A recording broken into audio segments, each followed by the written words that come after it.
Hey everybody, it's your boy 1 Foot Wyatt, and welcome back to your favorite D-tier channel. We are once more exploring Facility 3826 to see what else is in store for us. We left off last time with some unfinished business, so we will just jump right in the meat of this video and get right on with it.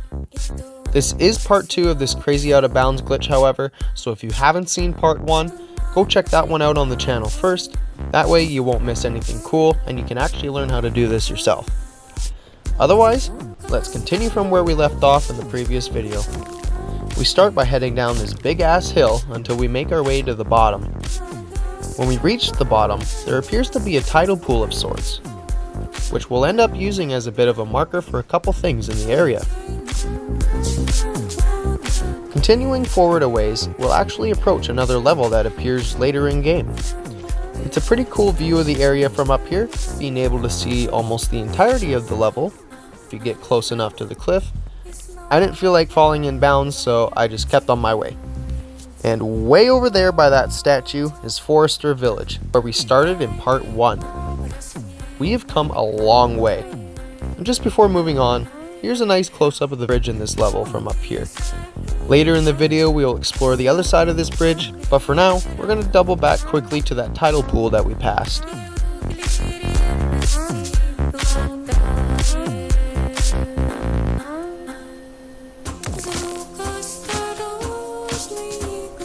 Back at the tidal pool, if we turn around and make our way straight up this hill, we can find some more interesting features. At the top here, there's another pool of water, plus some polymer floating out here above us as well.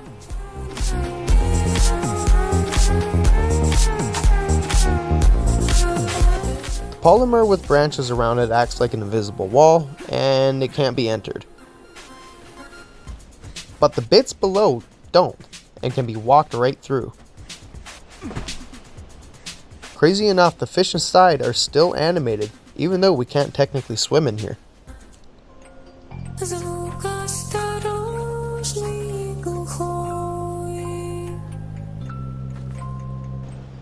Alright, now flashing back to the beach we arrived at in the first video, instead of heading straight like we did in part 1, we can also hang a left and do some sightseeing as well. Down the left side of the beach, we stumble upon a rather low poly village.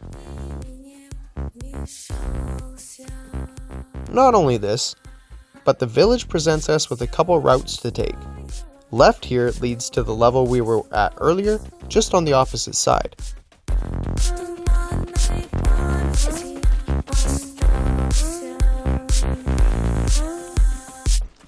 Nothing crazy this way, but there is a bus out of bounds we can climb on, as well as shoot the enemies and cameras from out here too.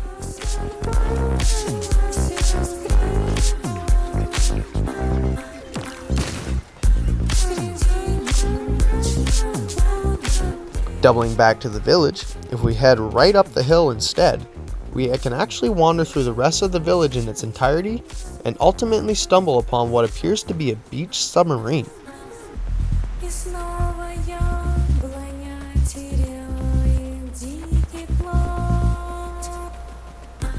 You can actually climb up on top of the submarine and check out the nearby surroundings with a really nice view.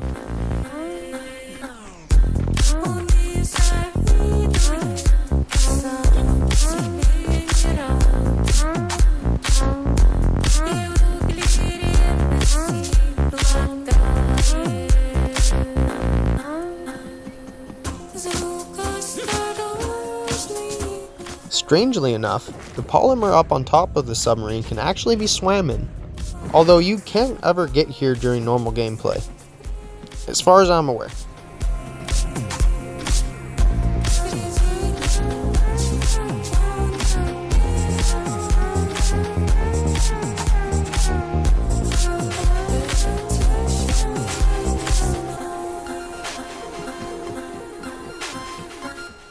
And with that, let's go forth and check out an entirely new island.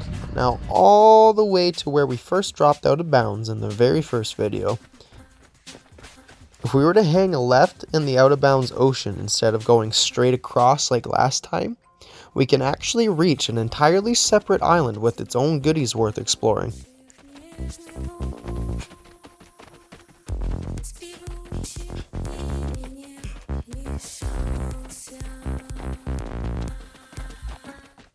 Now, almost immediately upon reaching the shore, we have one of the coolest locations you can find out here between both videos. Just beyond these rocks here, we find Granny Zena's hut, although you can certainly tell something's off. The entire building's texture is what appears to be a Russian warning sign. However, that's only what it looks like because putting the text through Google Translate implies that this texture was actually used by the devs as a reminder to delete the object later in development. I guess they just never got around to it.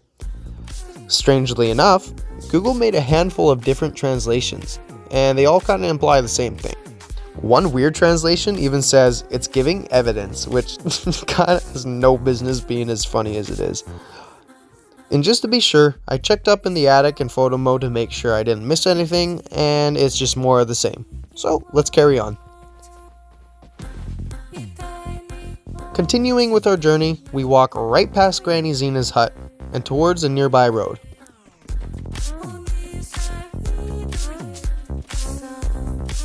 Following this guide takes us to the other end of the triangle bridge from the beginning of the video. Walking directly below the bridge gives us yet another peek of a late game level. And from here, if we head up the hill to our left, we can find a couple red and white towers, both of which are completely solid.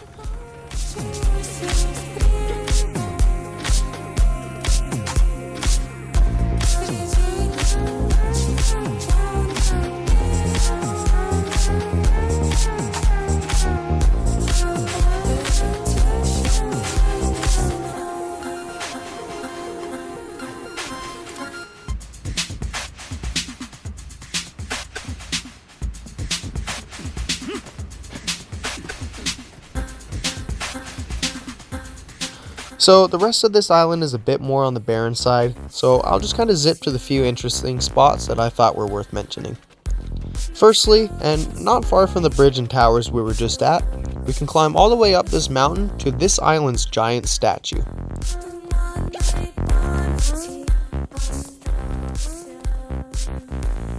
You might have seen this in the distance in these videos, but getting this close really puts these statues into scale.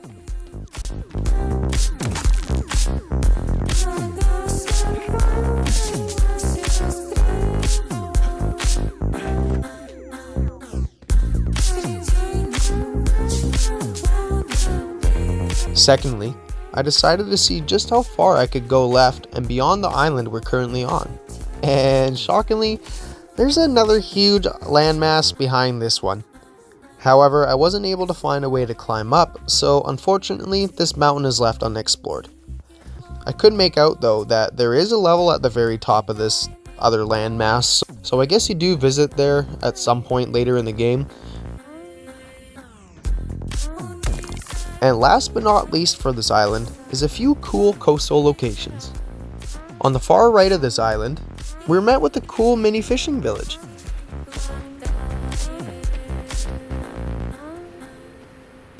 None of the buildings were solid and the dock setup is kind of floating a little bit, but this place is kind of neat. I don't even think you get to see this during regular gameplay. From this village, we can do a little bit of swimming around the nearby lighthouse to ultimately stumble upon a sunken boat. We can't explore it sadly, but we can get a good look from out here.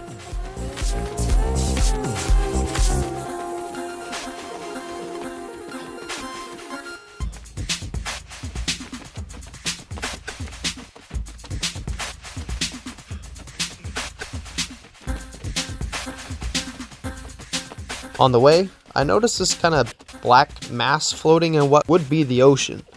I actually have no idea what this is, so if you make it out here on your own and figure out what the heck this is, let me know in the comments. I regret not getting more footage of this.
And finally, here's our boat in all of its sunken glory, and we didn't even need a submersible to get here. Now say goodbye to this island because we're going to wrap up the video all the way back to where we initially got out of bounds. What are we doing back there? Well, because this island is slightly traversable out of bounds as well. To get exploring, we need to head to the right side of the cliff face instead of the left side like we did in part 1. Doing so brings us to this big old rock. We can use this rock to get further out of bounds by simply walking towards the rock, and just as you step on it, sprint forward, jump, and boost dodge.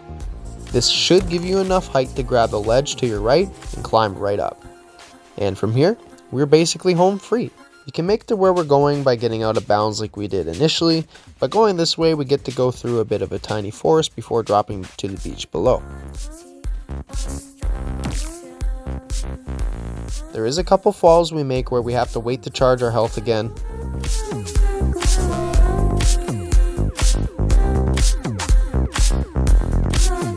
But eventually we make it far enough down to land in these not so low poly tidal pools.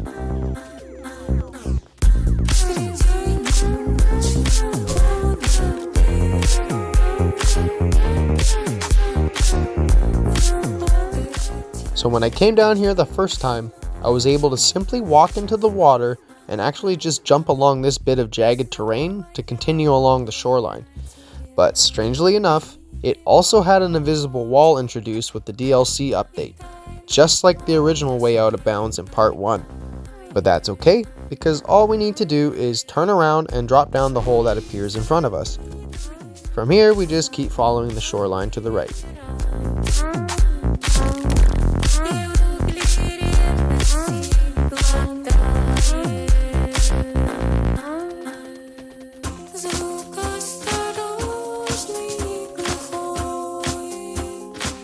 After a nice trek, we find a break in the wall beside us and we can see a bit of a hump forming. Behind this hump is a hill that leads us back ashore to continue our adventure. Just walk right past up the green hill and you're back to being a landlubber. Immediately we're greeted upon another low poly village, and probably the biggest one between both videos.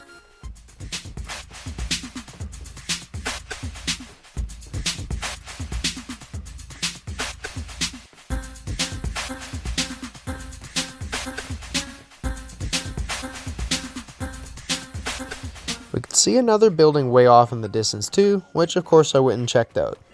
Like you'd expect, it's nothing fancy, and it vanishes like all the other buildings out here. And with that, we really covered most of this insanely huge out of bounds glitch, though I do highly recommend checking out this fellow named Flaw's YouTube channel. Bro's been glitch hunting for years and has crazy videos on things like Launch Mountain, in which I couldn't cover, as well as a video where he makes it back to the floating tutorial city. Definitely worth the watch if you want a bit more of this.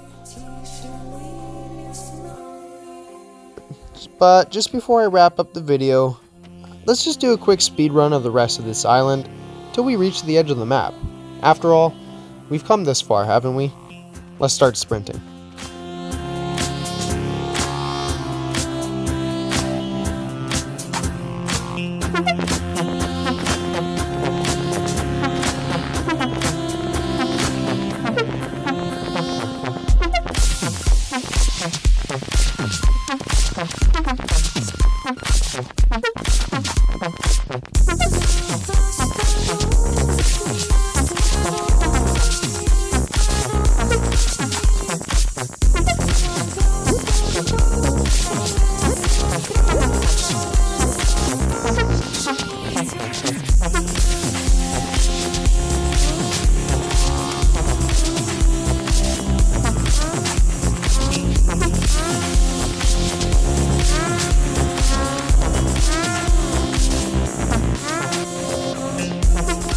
Reached the end of the map and the end of this insane two-parter out of bounds glitch.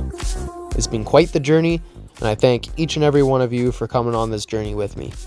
Thanks so much, and I'll see y'all in the next one. Peace.